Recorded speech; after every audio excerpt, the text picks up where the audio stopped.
প্রশংসা, যাবতীয় গুণগান, যাবতীয় তারিফ সেই মহান রব্বুল আলামিনের জন্য, যে মহান রব্বুল আলামিন আমাদেরকে সুস্থ অবস্থায় থেকে কিছু সময় তার শুকরিয়া আদায় করার তৌফিক দান করেছেন।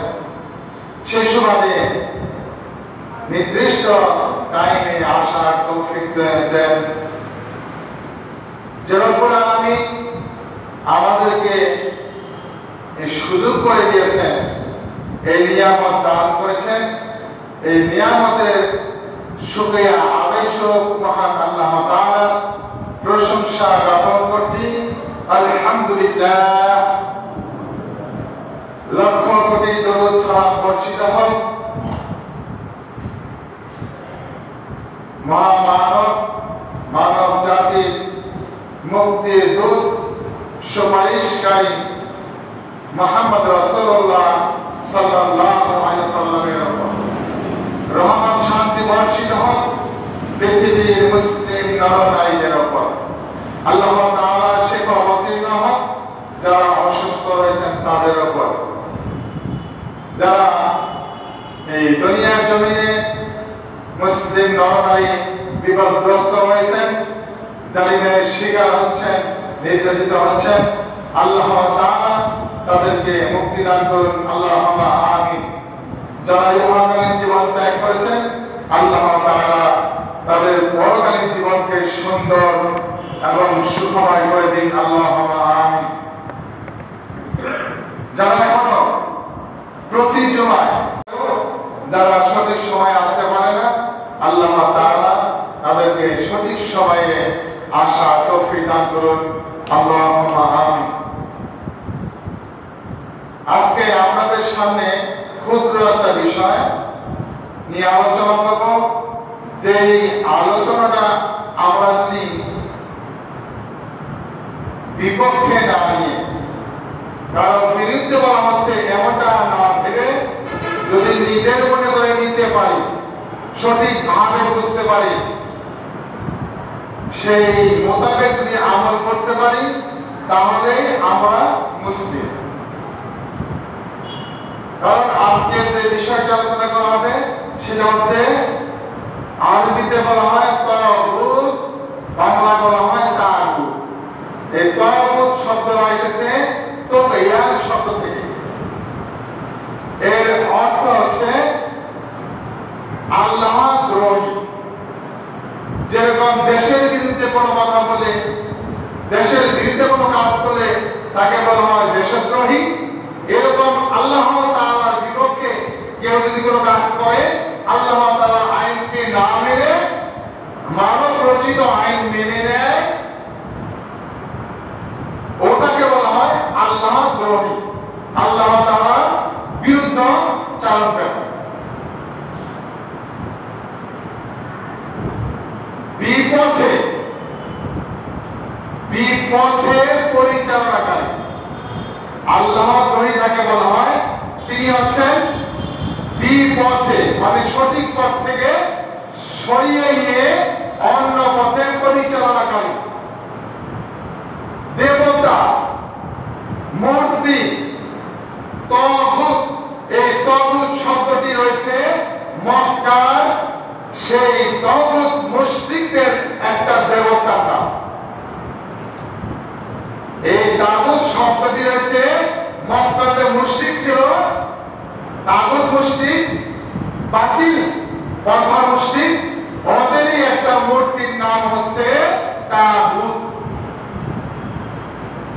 তাহলে আমরা যারা তাগুতের উপাসনা করব, ওই মক্কার মুশরিকদের সম পরিমাণই আমাদের হয়ে যাবে। কিভাবে?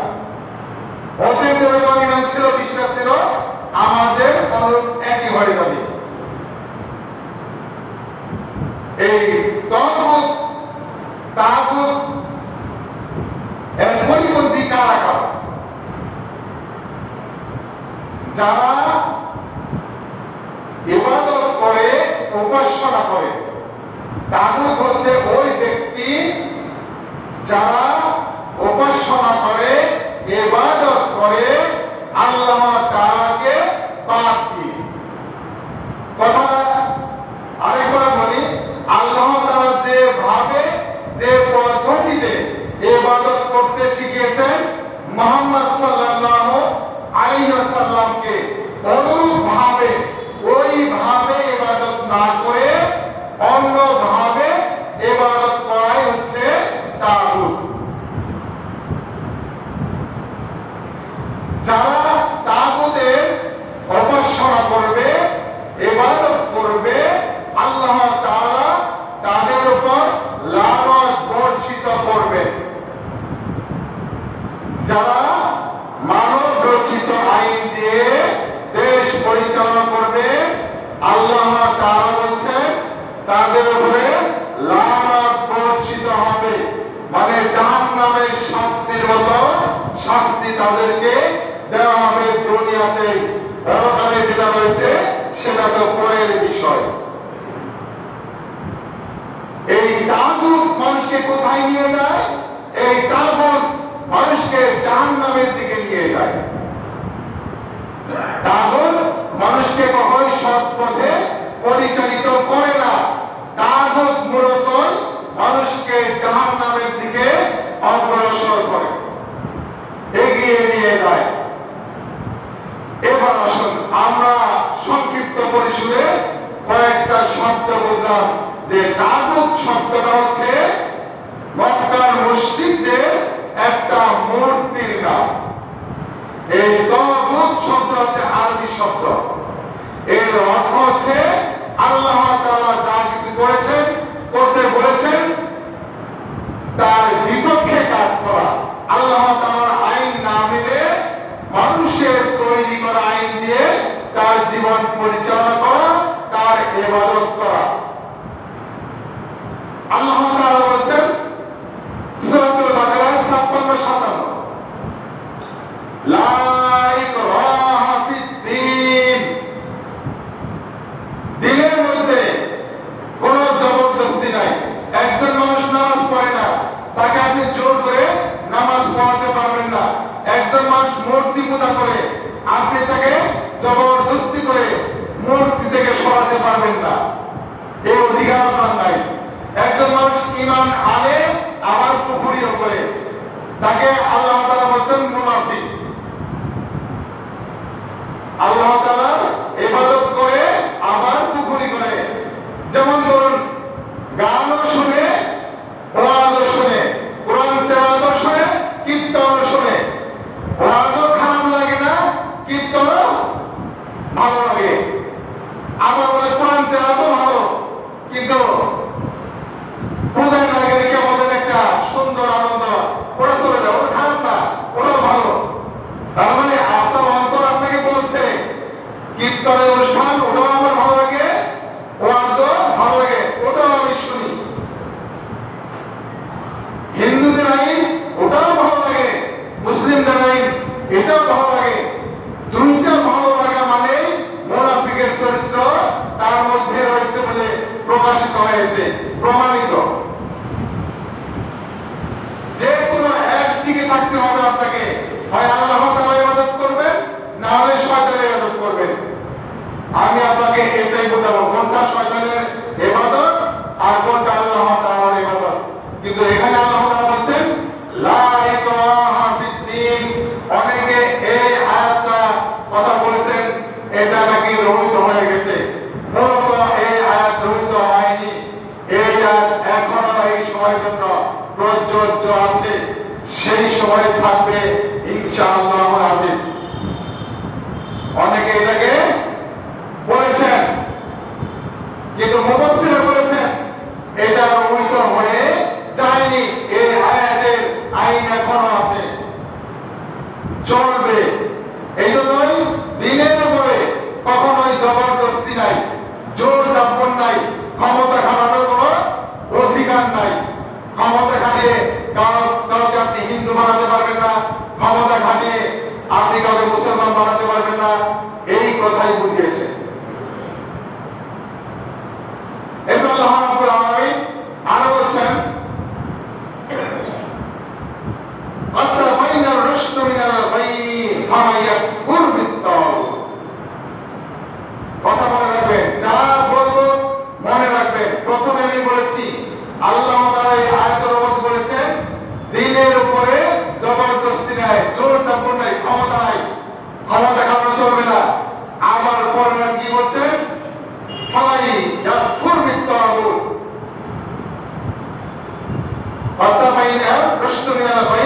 ফামায়াকফুর বিত্তাগুত ওয়া ইউমিন বিল্লাহ, যদি কেউ আল্লাহ তাআলার উপর ঈমান আনে, তাগুতকে অস্বীকার করে, তাগুতকে মেনে না নিয়ে আল্লাহ তাআলার উপরে ঈমান আনে,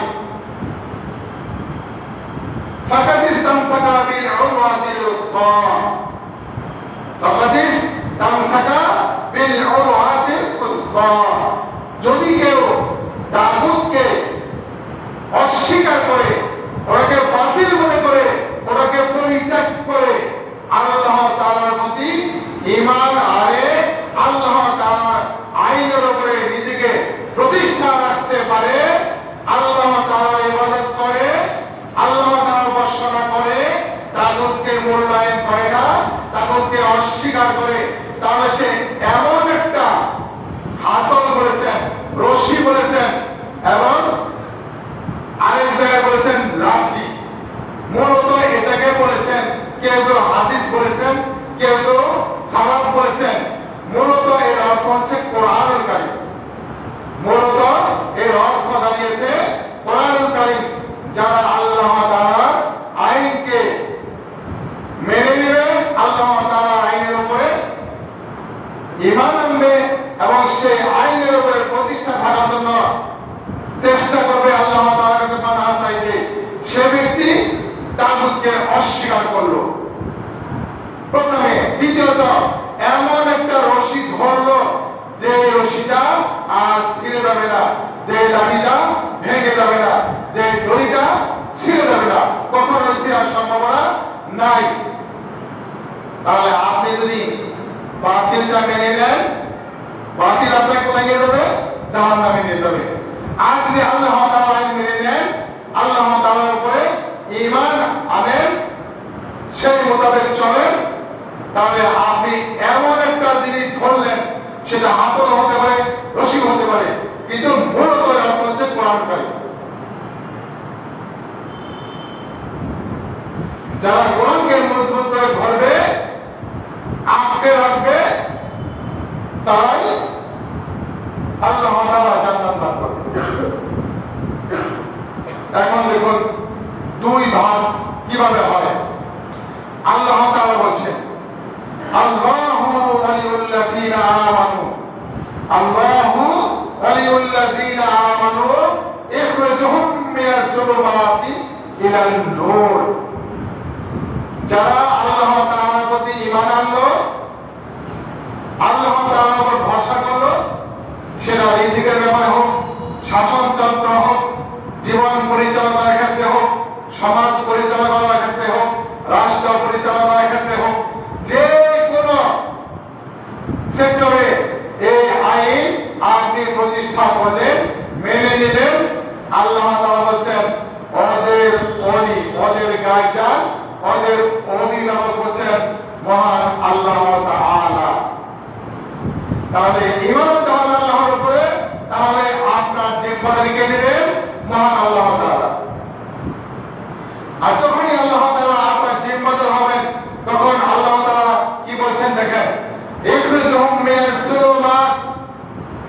যুলুমাত শব্দটা দাঁড়িয়েছে অন্ধকার, জুলুমবাজ, অন্যায়কারী, অশ্লীল বেহায়াপনা, যত প্রকার কাজ, এক কথা বলা যায় কল্যাণ থেকে অপরাধের পর যত পথ রয়েছে, সেখান থেকে আল্লাহ তাআলা আপনাকে আমাকে ফিরিয়ে আনবেন কোথায়? ইলান নূর, আলোর দিকে। নূর মানে আলো, আলোর পথে আপনাকে ফিরিয়ে আনবেন।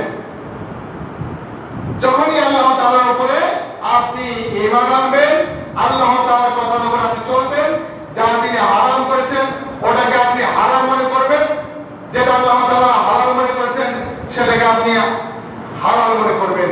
এইরকম ভাবে যদি চলতে পারেন, আল্লাহ তাআলা আপনার জিম্মাদার, আর আল্লাহ তাআলা আপনাকে অন্ধকার থেকে বের করে এনে আলোর পথে পরিচালিত করবেন, সঠিক রাস্তায় আপনাকে পরিচালিত করবেন। এরপর আল্লাহ তাআলা বলছেন ওয়াল্লাযীনা কাফারু, যারা কুফরি করে, ওয়াল্লাযীনা কাফারু, এবং যারা কুফরি করে, আউলিয়াউহুত তাগুত, তাদের অভিভাবক হচ্ছে শয়তান। যারা কুফরি করে তাদের অভিভাবক হচ্ছে শয়তান। তাগুত বলতে বললাম, তাগুত শব্দের হচ্ছে একটা মূর্তি, মুশরিকদের একটা মূর্তি। আর এর পরিপন্থী ব্যাখ্যা হচ্ছে মূলত ওটার অর্থ সেখানে দাঁড়িয়েছে কি আল্লাহ তৈরি, আল্লাহর বিপক্ষে, আল্লাহ যা অপছন্দ করে, আল্লাহ যেগুলোকে নিষেধ করেছেন মানতে, সেগুলাই মূলত হচ্ছে তাগুত। তাগুতের মূল রব হচ্ছে শয়তান, তাগুতের মূল প্রতিপালক হচ্ছে, সৃষ্টিকর্তা হচ্ছে শয়তান। এজন্য আল্লাহ তাআলা বলছেন ওয়াল্লাযীনা কাফারু আউলিয়াউহুমুত তাগুত, যারা কুফরি করে তাদের অভিভাবক হচ্ছে তাগুত, বাতিলপন্থী শয়তান। এরপরে জোরাহুম মিনান নূর ইলা যুলুমাত, তাদেরকে কি করে আলোক থেকে বের করে এনে অন্ধকারে প্রবেশ করিয়ে দেয়, হকটা থেকে ফিরিয়ে এনে বাতিলটা বুঝিয়ে দেয়, এমন ভাবে বুঝিয়ে দেয় এটাই সঠিক রাস্তা, আগে যারা করতাম ওটা ভুল রাস্তা। তখন আপনি তো পাগল হয়ে যান, বলেন কি এত কষ্ট করতাম আর সহজেই আমি এটা পাচ্ছি। যেমন ইন্টারনেটে যারা কামাই করে এক রাত্রিতে লক্ষ লক্ষ টাকা ইনকাম করে, ওটা সহজেই পাওয়া যায়। কিভাবে পাওয়া যায়? ওই টাকাটাই হারাম, কাজটাও হারাম, টাকাটাও হারাম, ওই টাকা তো সহজেই পাওয়া যাবে। যখন আপনি হারাম ভাবে পরিশ্রম করবেন তখন অত টাকা এক রাতে না এক বছরে পান কিনা সন্দেহ আছে। 1 লক্ষ টাকা এক রাত্রি না এক বছরে কামাই করতে পারেন কিনা সন্দেহ আছে। আর সেখানে খরচা আছে, আলাল পন্থায় কামাই করতে গেলে কত এই বস্তা বস্তা টাকা আসে না, আরাম পন্থায় কামাই করতে গেলে বস্তা বস্তা টাকা কামাই করা যায়, তবে সেই টাকাতে সুখ নেই, আল্লাহ তাআলা সুখ দেন নাই। কেননা ওটা তো আল্লাহ তাআলার অপছন্দনীয় কাজ। এরপর আসুন আল্লাহ তাআলা তো বললেন যে যারা করে বাতিলপন্থীর উপাসনা করে তাদেরকে অভিভাবক হিসাবে আল্লাহ তাআলা পরিচয় করে দিলেন, ওদের অভিভাবক হচ্ছে শয়তান। শয়তান যা বলে তাই ওরা করে, বাতিলপন্থীরা তাই করে। উলাইকা আসহাবুন নার, ওরাই তো জাহান্নামী, ওরাই তো জাহান্নামী যারা কুফরি করে, বাতিল পন্থা অবলম্বন করে, বাতিলের মধ্য দিয়ে জীবন পরিচালনা করে, তাগুতকে মানে তাগুতের উপাসনা করে, ওরাই তো জাহান্নামী। হুম ফিহা খালিদুন, ওরা সেখানে চিরস্থায়ী থাকবে। শুধু জাহান্নামে যাবে না, ওরা সেখানে চিরস্থায়ী থাকবে। এবার আসুন এই তাগুত লোকগুলি কারা? আপনারা আমরা তো মনে করি ওই যে ইহুদিরা আর নাসারা আর খ্রিস্টানদের হলো তাগুত। আমরা মনে হয় খাঁটি মুসলিম, খাঁটি ইমানদার, মুসলমানের ঘরে জন্মগ্রহণ করেছি আর ভাবি যে আমরা মুসলিম হয়ে গেছি, জান্নাতে চলে গেছি, নামাজ পড়া লাগবে না, শুধু গান শুনলেই চলবে, নামাজ থেকে দূরে থাকলেই চলবে, রহমত হলে এমনি এমনি দিয়ে দিবে। আল্লাহ তাআলা নবী মুহাম্মদ সাল্লাল্লাহু আলাইহি সাল্লামকে বলছেন, হে মুহাম্মদ, আপনি এবং আমার আল্লাহ এবং রাসূলের আইন এই বিধানের উপরে দ্বারস্থ থাকতে হবে। মানে আল্লাহ তাআলার আইন রাসূল সাল্লাল্লাহু আলাইহি সাল্লামের আদর্শের মধ্যেই থাকতে হবে, এটাই চূড়ান্ত। যারা এর থেকে বের হয়ে যাবে আল্লাহ তাআলা ওদের কথা বলেছেন, আলাম তারা ইলাল্লাযীনা উতু নাসিবাম মিনাল কিতাব ইউমিনুনা বিল জাবতি ওয়াত তাগুত। মুহাম্মদ সাল্লাল্লাহু আলাইহি ওয়াসাল্লামকে আল্লাহ তাআলা বলেন, হে মুহাম্মদ, আপনি কি ওই মুনাফিকদেরকে চেনেন না? ওদেরকে চেনেন না? ওরা কেমন লোক লক্ষ্য করেননি?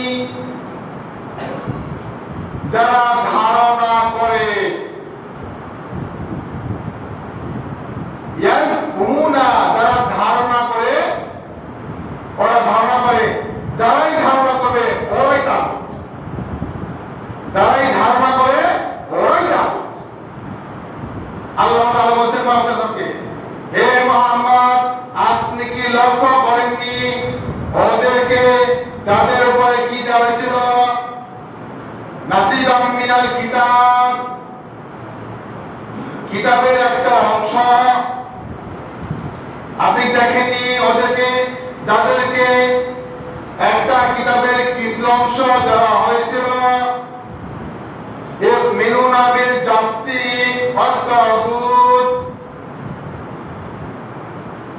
যাদেরকে কিতাব দেওয়া হয়েছিল তারা কিতাব ঠিক পাইছিল, মানছিল।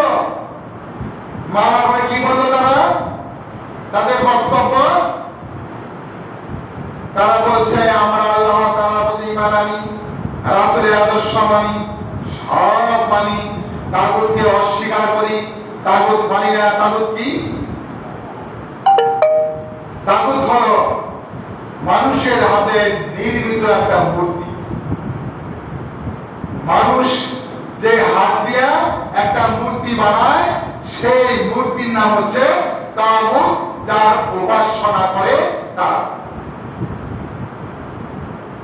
শুধু উপাসনা করে এই শেষ না, তারা বলছে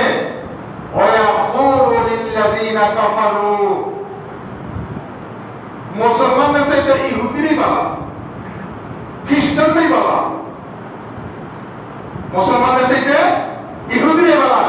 কাফেরদেরকে লক্ষ্য করে বলে, কাফেরদেরকে লক্ষ্য করে বলে, মুসলমানদেরকে টিক্কারি দিয়ে বলে।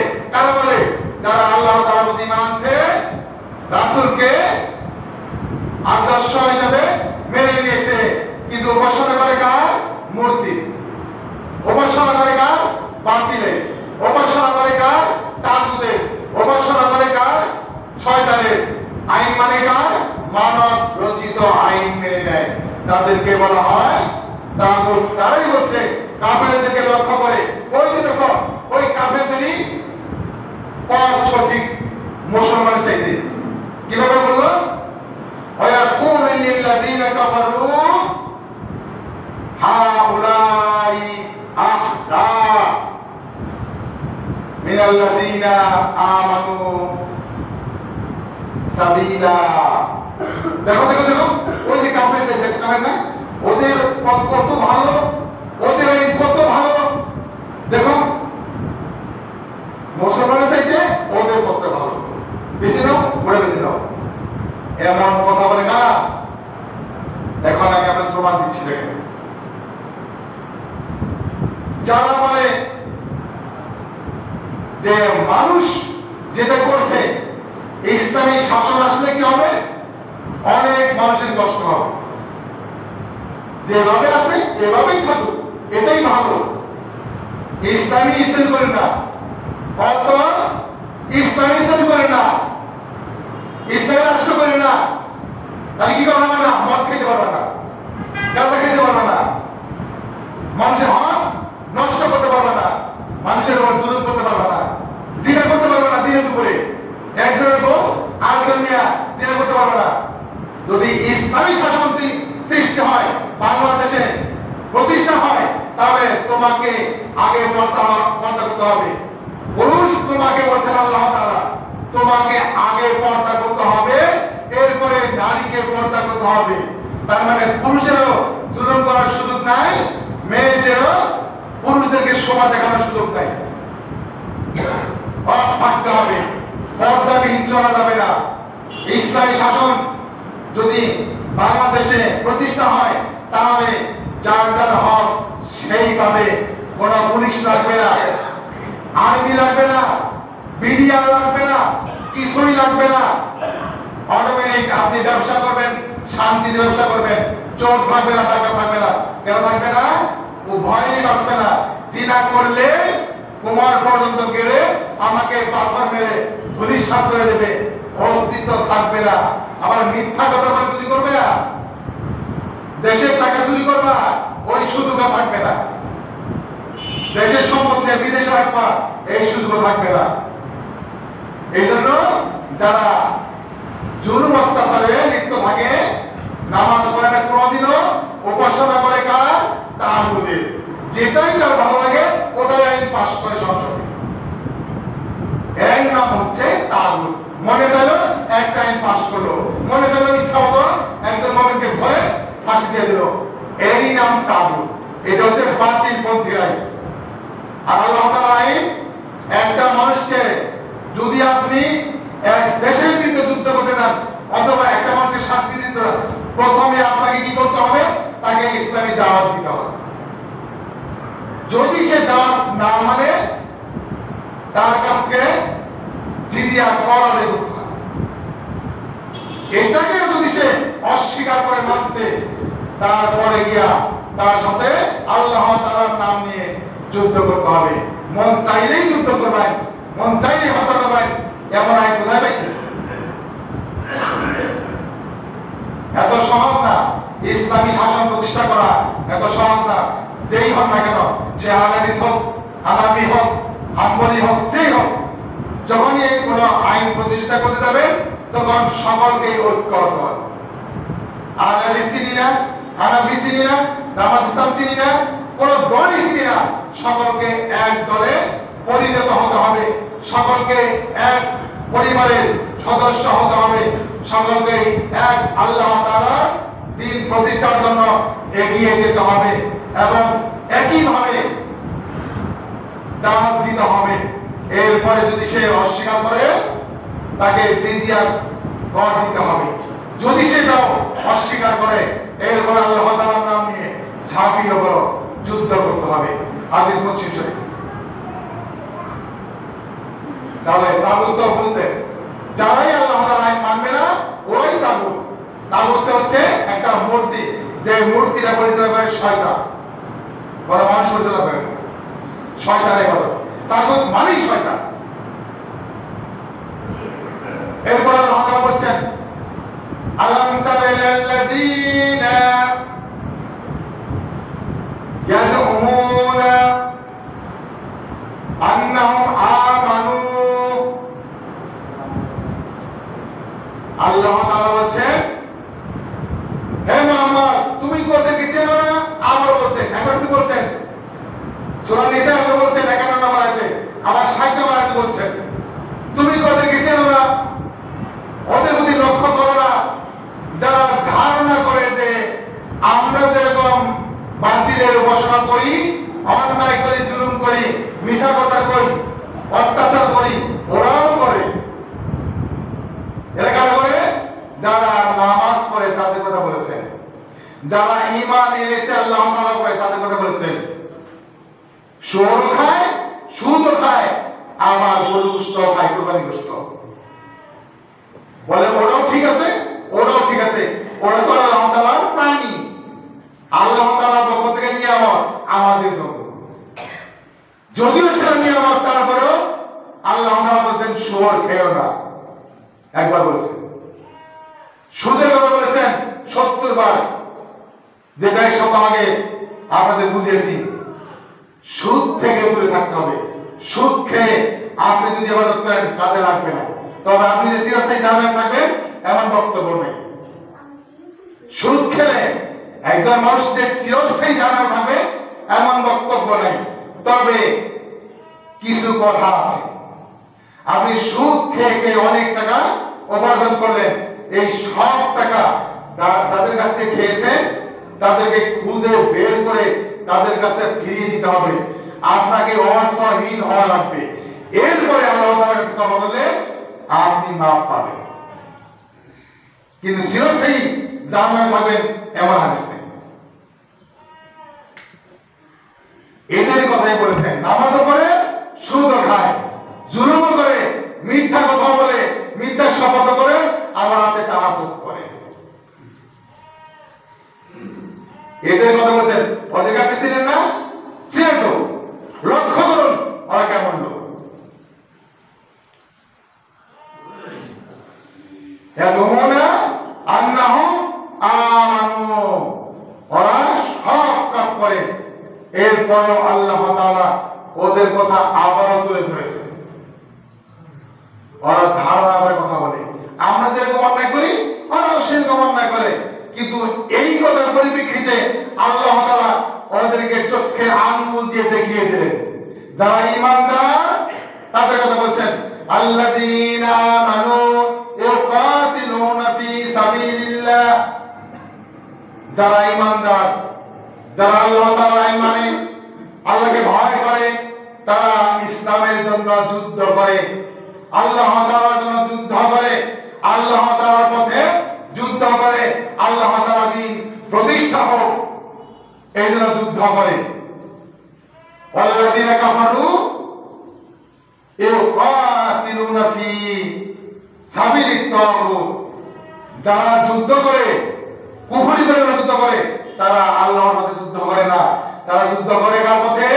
শয়তানের পথে, তাগুতের পথে যুদ্ধ করে, বাতিলের জন্য যুদ্ধ করে, আল্লাহর পথে যুদ্ধ করে না, আল্লাহর বিপক্ষে যুদ্ধ করে, আল্লাহর দ্বীন যাতে প্রতিষ্ঠা না হয় সেই জন্য যুদ্ধ করে। তারা যারা কুফরি করে তাদের কথা বলেছে। আল্লাযীনা কাফারু ইউকাতিলুনা ফি সাবিলিল্লাহ, দুইভাবে বলেছে। যারা কুফরি করে, যারা বাতিল পন্থা মেনে নেয়, যারা তাগুত, তারা আল্লাহ তাআলার পথে যুদ্ধ করে না, তারা যুদ্ধ করে কার পথে? আল্লাহ তাআলার দ্বীন প্রতিষ্ঠা যাতে না হয় সেই জন্য যুদ্ধ করে। আল্লাহ তাআলা এর পরে আবার বলেছেন, ক্বালু ইউকাতিলু আউলিয়া আশ-শাইতান, তোমরা যুদ্ধ করো কার বিরুদ্ধে? শয়তানের বন্ধু তাগুতের বিরুদ্ধে। তোমরা যুদ্ধ করো কার বিরুদ্ধে? শয়তানের বন্ধু তাগুতের বিরুদ্ধে যুদ্ধ করো। যারা বাতিলপন্থী তাদের বিরুদ্ধে যুদ্ধ করো, তাদেরকে সফল হতে দিও না। এই কথা আল্লাহ তাআলা বলছেন, ইন্না কাইদাশ শাইতানা কানা দাঈফা, তারা যতই চেষ্টা করুক তাদের কৌশল, তাদের শক্তি তোমাদের কাছে দুর্বল, অসহায়। তোমরা একমাত্র আল্লাহ তাআলার উপরে বিশ্বাস রেখে অটল থেকে ঝাঁপিয়ে পড়ো, তোমাদেরকে সাহায্য করবে ফেরেশতারা। আল্লাহ তাআলা নিজেই কথা বলেছে। এবার আপনি বাড়িতে গিয়ে ভাবুন আপনাকে কি বলা হয়, আপনি কোন পথে আছেন? আল্লাহ তাআলার পথে আছেন না তাগুতের পথে আছেন?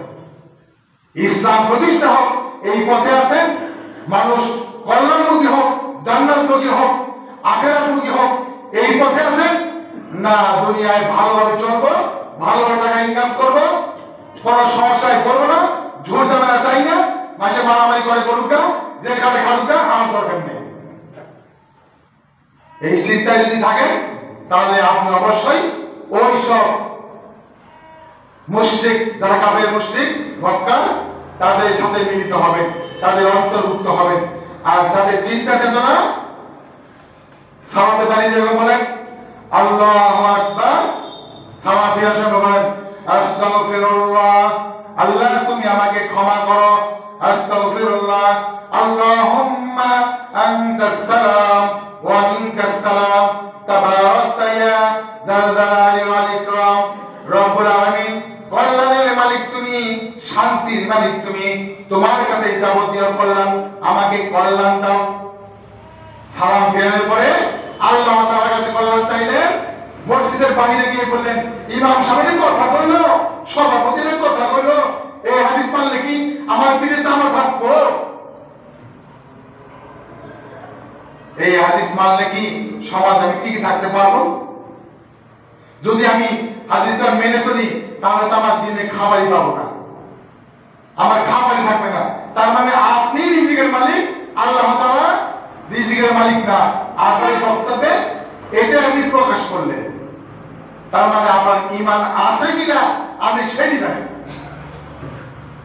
আল্লাহ তাআলা আপনাকে বলছেন, আল্লাহ তাআলা আপনাকে বলছেন, আপনি যেভাবে বললেন আল্লাহুম্মা আনতাস সালাম ওয়া মিনকাস সালাম, তাবারাকতা ইয়া যাল জালালি ওয়াল ইকরাম, ক্ষমা প্রার্থনা করলেন, শান্তি চাইলেন, কল্যাণ কার কাছে? আল্লাহ তাআলার কাছে। পরে শব্দটা আপনি বলেন আল্লাহুম্মা লা মানিয়া লিমা আতাইতা ওয়া লা মুতিয়া লিমা মানা'তা ওয়া লা ইয়ানফা'ু মিনকাল জাদ্দু, আরবিতে বললেন আল্লাহ তুমি যদি আমাকে রিজিক দাও তাহলে কেউ রিজিক ঠেকাইতে পারবে না। তুমি যদি আমাকে না খাইয়া রাখো, রিজিক না দাও, কারো বাপের সাধ্য নাই আমাকে রিজিক দেয়। তাহলে আমার মুখ কয়টা? এই মুখ দিয়ে করলেন আল্লাহ তুমি রিজিকের মালিক, তুমি শান্তির মালিক, কল্যাণের মালিক। আর ওই মুখ দিয়ে বলছেন যদি হাদিসটা মাইনা চলি তাহলে তো সমাজে চলা মুশকিল হবো। ভাই সেবার তো কত গরিব মানুষ, কে নাই, পয়সা নাই, ঘর নাই, দুয়ার নাই। আরে মিয়া, ঘর দুয়ার দিয়ে আপনি করবেন কি? অমরের মতো শাসনকর্তা, অর্ধ পৃথিবীর বাদশা, তিনি ছিলেন গাছের গোড়ায় ঘুমাইয়া রাষ্ট্রপতি। আর আপনি কিছুই না, এলাকারও কিছুই না, সমাজের কিছুই না। আপনি চিন্তা করছেন যদি কোরআন হাদিস মাইনা চলি তাহলে সমাজে চলা মুশকিল। এই নোংরা চিন্তা বাদ দেন, এই নোংরা চিন্তা থেকে ফিরে আসুন।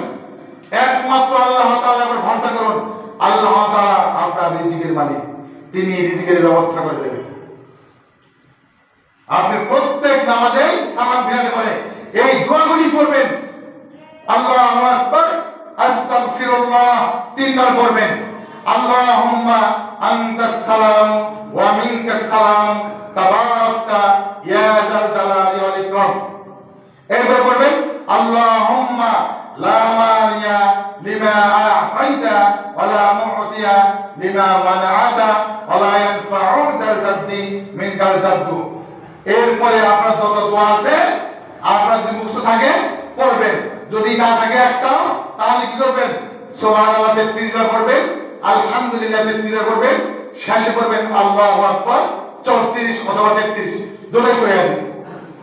এরপরে আপনার যদি ইচ্ছা হয় আমি আল্লাহ তাআলার কাছে বকরা চাইব, 2 রাকাত সুন্নাত পড়া এই দোয়াগুলি পড়বেন। এই দোয়াগুলি শুধু ফরজ নামাজে দেওয়া আছে তা না, সুন্নাত বলেন, নফল বলেন, সব নামাজে সালাম ফিরানোর পরে দোয়াগুলি তিলাওয়াত করবেন। আর আল্লাহ তাআলার কাছে বলবেন একাই, তিনজন মিলে না, একাই বলবেন আল্লাহ আমি তো পাপ করেছি, আমার স্ত্রী জানে না, আমার সন্তান জানে না, আমার সভাপতিও জানে না, আমার ভাইও জানে না, আমার বাপও জানে না, গোপনে করেছি। আল্লাহ আমাকে তুমি মাফ করে দাও, আমাকে তুমি ক্ষমা করে দাও, আমাকে দয়া করো, একবার মাফ করে দাও। আপনি এভাবে বলেন, এইভাবে 3 বার বলেন, চোখ দিয়ে পানি পড়বে। এইভাবে 3 বার বলেন আমার পিতা দুনিয়া থেকে বিদায় নিয়ে গেছে, জানি না খবরের অবস্থা কেমন। আল্লাহ আমার পিতা আমার জন্য 2 বিঘা সম্পত্তি দিয়ে গেছে, এই 2 বিঘা সম্পত্তির ফসল খেয়ে আমি জীবিত আছি। আল্লাহ তুমি আমার পিতাকে মাফ করে দাও। আল্লাহ আগামী সপ্তাহে ফসল থেকে আমার পিতার জন্য আমি 1000 টাকা দান করব, আমার পিতার জন্য আমি 1000 টাকা দান করবো, যাতে তুমি সন্তুষ্ট হও। আমার পিতার সম্পদের সদ্ব্যবহার আমি করলাম, আমার পিতার জন্য দান করলাম, আমার পিতাকে তুমি ক্ষমা করে দাও, এইটাই তোমার কাছে চাওয়া। তবে এই কথাটা সভাপতি যেন না জানে, এই কথাটা সভাপতি যেন না জানে আমাকে 1000 টাকা দিচ্ছে। যদি একবার জানে যে আপনার মনে চিন্তা আছে বাবার গুনাহ মাফের জন্য দান করলাম না, মাই সাহেব তো বড় আমাদের পড়া 1000 টাকা দান করছে, এই নোংরা চিন্তা যদি থাকে তাহলে আপনার দান আপনার কাছেই থাকবে। ওই দানের মাধ্যমে আপনার পিতার কোনো উপকার হবে না, ওই দান আপনার পিতার কোনো উপকার হবে না। আপনাকে চিন্তা করতে হবে আমার পিতা মারা গেছে, আমার পিতা কবরের শান্তি কামনা করে আমি 1000 টাকা দিলাম। আমার পিতার সম্পদ যে ছিল, যেটা আমার কাছে ট্রান্সফার করে গেছে, এই সম্পদ আমি পরিশ্রম করে কামাই করেছি, হালাল পন্থায় কামাই করেছি, এই টাকা আমি আমার পিতার জন্য দিয়ে দিলাম আল্লাহর রাস্তায়। আল্লাহ খুশি হবে, আমার পিতা শান্তি থাকবেন কবরে। প্রত্যেকের কাছে আমার এই দাবি, এই কথাগুলো আল্লাহ তাআলার কাছে বলবেন। যখন আপনি নামাজ পড়বেন সালাম ফিরে এই কোনো কথা নাই, 3-4টা দোয়া পড়ে আল্লাহ তাআলা তাসবিহ পাঠ করে আল্লাহ তাআলার কাছে বলবেন, এই কথাটাই বলবেন। আজকে থেকে শুরু করবেন। আমি আপনাদেরকে একটি একটি শব্দ বুঝিয়ে দেব, পড়াবো, আমি পড়বো, আপনারা পড়বেন। প্রত্যেক পিতা মাতার জন্য আজকে থেকে পকেটে যা আছে আপনি মারা গেলে যাতে আপনার সন্তান আপনার জন্য দান করে, সেই চিন্তা করে আপনি আজকে থেকে আপনার পিতার জন্য অগ্রিম পাঠিয়ে দেবেন, আপনার জন্য অগ্রিম পাঠিয়ে দেবেন, যাতে করে আপনি আপনার পিতার হক আদায় করলে আপনার সন্তানও আপনার জন্য আপনার সম্পদ রেখে দেওয়া এখান থেকে দান করবে। আপনার পিতা যদি শান্তি পায়, আপনিও শান্তি পাবেন। অন্তত এই সৎকায় দাঁড়িয়ে এই কাজটা করে যান, আজকে থেকে শুরু করবেন। সালিকুল ভাই, আল্লাহ তাআলা তৌফিক দান করে আমরা কিছু দোয়া করব। তবে সালাম ফিরানোর পরে সুন্নত না পড়ে কেউ যাবেন না, বঞ্চিত হয় না। জাহান্নামে যাওয়ার রাস্তা থেকে বঞ্চিত হন, জান্নাত থেকে বঞ্চিত হয় না। সুন্নত খুব গুরুত্বপূর্ণ জিনিস। আপনারা যারা মূল্যায়ন করেন, সুন্নতকে মূল্যায়ন করেন না, তারা এক সময় বুঝবেন, কিন্তু সেই সময় আর সুযোগ পাবেন না। তাই বলি, বাহিরে গিয়ে ঘুম পারবেন, হয়তো বা দোকানে বসবেন, হয়তো বা 10টা মিথ্যা কথা বলবেন, অন্তত ওই সময়টা এখানে 2 রাকাত অথবা 4 রাকাত অথবা 6 রাকাত সুন্নতটা পড়ে বাইরে গিয়ে আপনি দান করেন, একটু সময় ব্যয় করেন আল্লাহ তাআলার জন্য।